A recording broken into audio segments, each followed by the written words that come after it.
Assalamualaikum warahmatullahi wabarakatuh. Bismillahirrahmanirrahim.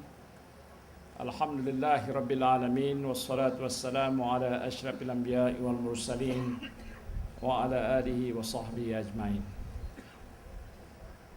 Saudara dan saudari acara majlis yang amat berhormat, Datuk Seri Datuk Paduka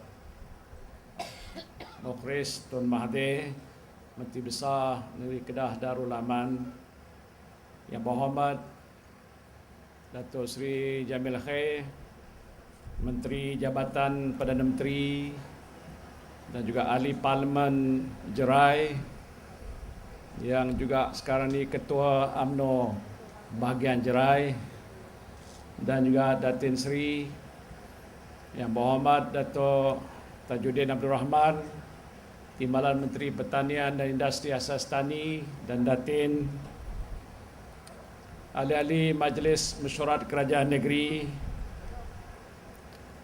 yang berbahagia, Datuk Hashim selaku Ketua Setiausaha Kementerian Pertanian dan Industri Asas Tani, ketua-ketua jabatan-jabatan yang ingin saya perkenalkan, yang berbahagia Dr. Ahmad Suhaimi Lazim, calon Barisan Nasional bagi pilihan raya kecil Dun Sungai Limau, tuan-tuan pemimpin-pemimpin persatuan-persatuan dan pertubuhan-pertubuhan peladang, nelayan, penternak, peringkat negeri dan juga daerah di Yan ini, saudara-saudari yang saya hormati sekalian. Alhamdulillah, saya panjatkan kesyukuran kehadrat Allah Subhanahu wa taala kerana pada petang ini dapat kesempatan yang amat baik dalam suatu majlis yang telah pun dianjurkan oleh Kementerian Pertanian dan Industri Asas Tani, iaitu Himpunan Warga Peladang, Peternak dan Nelayan di peringkat negeri dan juga kawasan ini. Dan saya ingin mengambil kesempatan mengucapkan terima kasih pada tuan-tuan dan puan-puan, pemimpin-pemimpin daripada Persatuan Peladang, Peternak dan juga Nelayan yang telah dapat bersama-sama memeriahkan majlis kita yang kita adakan ini.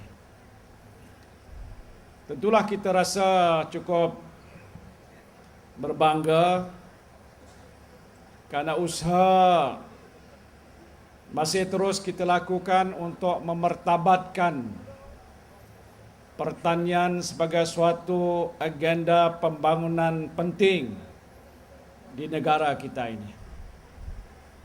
Semenjak daripada dahulu sampailah ke masa kini, Kerajaan Barisan Nasional tidak meminggirkan pembangunan pertanian ini, walaupun negara kita hari ini sudah menjadi sebuah negara perindustrian baru, di mana kita dapat melihat tumbuh seperti cendawan industri-industri yang telah pun dibangunkan oleh pelbagai pihak, termasuklah daripada pelabur-pelabur asing, untuk menyediakan pelbagai hasil keluaran-keluaran pembuatan, dan di samping itu menyediakan peluang-peluang pekerjaan yang begitu banyak. Namun begitu, kerana kita sedar bahawa sektor pertanian, peladangan dan juga penternak dan juga nelayan ini adalah bidang yang penting untuk menentukan supaya Malaysia dapat terus mengeluarkan bahan-bahan makanan yang kita perlukan. Maka walaupun negara kita sudah mencatat satu kemajuan yang besar dalam sektor pembuatan, sektor pertanian tidak pernah kita pinggirkan. Malahan dia masih menjadi satu bidang yang paling penting. Kalau dahulu penting, masa sekarang dia menjadi lebih penting lagi. Kenapa dia penting? Tidak lain ialah kerana soal makanan ni suatu perkara yang utama bagi manusia. Kerana lazimnya kalau tidak ada makanan, kita kelaparan. Dan kalau kita lapar, lazimnya kalau sudah kebuluh, boleh membawa akibat maut dan sebagainya. Walaupun hidup mati itu adalah di tangan Allah Subhanahu wa taala.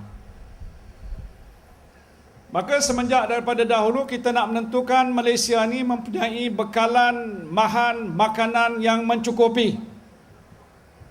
Kerana di peringkat antara dunia, agenda food security ataupun jaminan keselamatan makanan ini sudah menjadi suatu perkara yang paling penting sekali.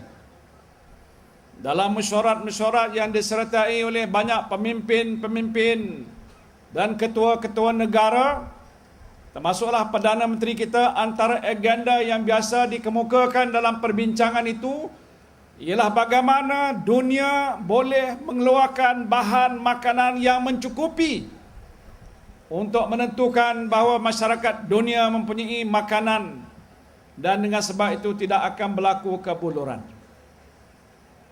Namun begitu, walaupun sudah banyak usaha dibuat, kita belum sampai ke tahap yang disebutkan sara diri, ataupun tahap di mana bekalan bahan makanan yang dihasilkan oleh dunia mencukupi untuk memenuhi tuntutan manusia yang meningkat dan bertambah. Populasi dunia pada hari ini sudah mencecah 8 bilion kalau tak silap saya. Malaysia dahulu hanya mempunyai jumlah penduduk waktu zaman bulan merdeka 7 juta Pak Anjang. Saya sebut pasal ni kawan baik saya, pemimpin Peladang. Sekarang sudah 28 juta. Waktu saya berdiri dan berucap di hadapan tuan-tuan, pergi kelah mana-mana wad bersalin, hospital besar dan kecil, ada saja anak-anak yang baru dilahirkan. Kesemuanya tidak kecuali memerlukan makanan untuk hidup. Dan jumlah ini meningkat dan bertambah, termasuklah di negara kita ini. Sedangkan kita tahu bahawa di Malaysia ini bilangan ataupun keluasan kawasan tanah yang ada tidak bertambah.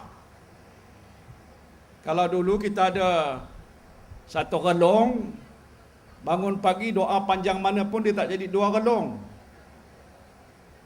Kadang-kadang kalau tanah kita tu di tepi laut, mungkin kurang pun kerana sudah dihakis oleh ombak dan gelombang.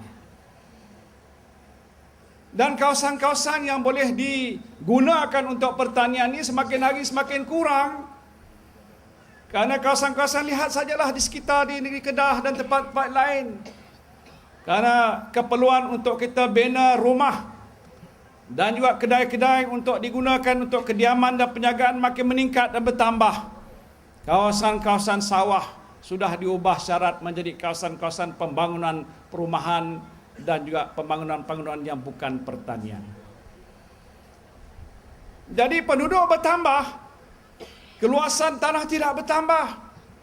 Kalau di peringkat dunia pun begitu juga, di peringkat negara kita juga begitu. Di mana ada kawasan yang boleh kita gunakan untuk ternakan.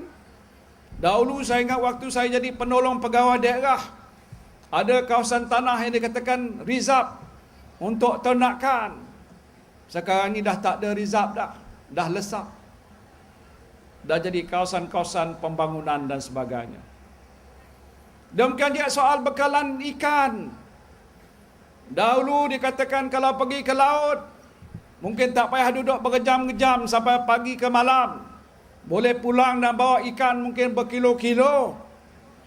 Hari ini kerana banyaknya usaha-usaha dibuat oleh setengah-setengah pihak untuk menangkap ikan-ikan lebih daripada yang sepatutnya, termasuk anak-anak ikan dan batu-batu karang dengan digunakan bagai-bagai jenis pukat.